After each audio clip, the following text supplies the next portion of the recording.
Are you looking for to tag people on Instagram posts? Then you're on the right video. Today I'm going to show you the step-by-step process on how you can easily tag people on Instagram post. First thing first, head over to your application Instagram, enter your login credentials and make sure that you are logged in into a specific account. Once you have been logged into your account, click on this plus icon at the top left corner of the screen. At the bottom, you need to choose Post. It will open up your gallery. From your gallery, choose any of the photo or the video that you would want to post.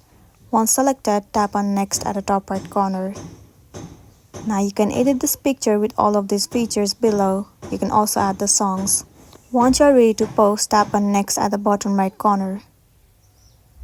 Now in this page, you will be able to see Tag People option. Click on it. Once you're in this page, click on the photo. Enter the username of the person that you want to tag and then click on it.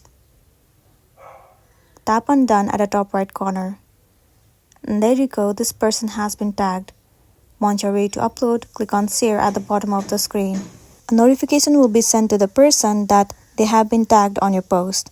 So this is simply how you can tag people on Instagram post. If this video helped you, give it a like and check out our next tutorial. Thank you.